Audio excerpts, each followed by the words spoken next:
Inilunsad ng Police Regional Office Cordillera Administrative Region ang gulong ng Swerte Project na ginanap sa Multipurpose Center Camp Major Bado Dangwala, Trinidad, Benguet, ikalawa ng Setyembre taong kasalukuyan. Ang proyekto ay pinangunahan ni Police Colonel Lambert A. Swerte, Provincial Director ng Benguet Police Provincial Office, at dinaluhan ni Honorable Melchor D. Diclas, Provincial Governor ng Benguet na nagsilbing panauhing pagdangal at tagapagsalita, at ni Police Colonel Froilan B. Lopez, ang Acting Chief Regional Staff ng PROCAR.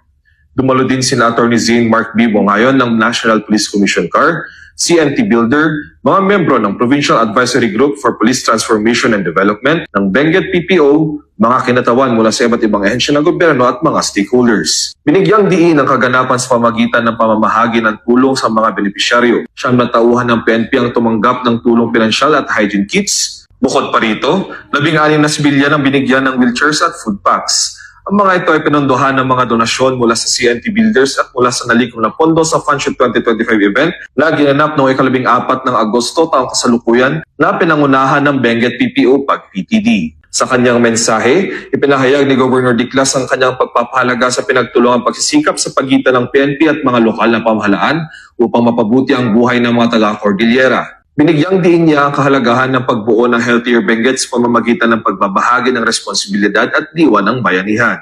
Ang gulong ng Swerte Project ay sinimula ni Police Colonel Swerte noong siya ay First Commander pa ng Regional Mobile Force Battalion, Calabarzon.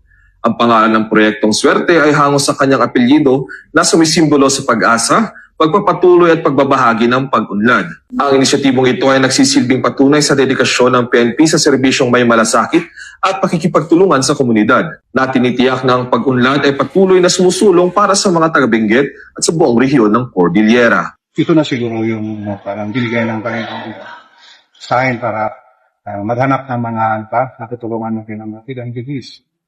So, tuloy-tuloy yun, kaya pinanala ng gulong ng Swerte, starting from RMP4A, tapos sumasin up sa NCR.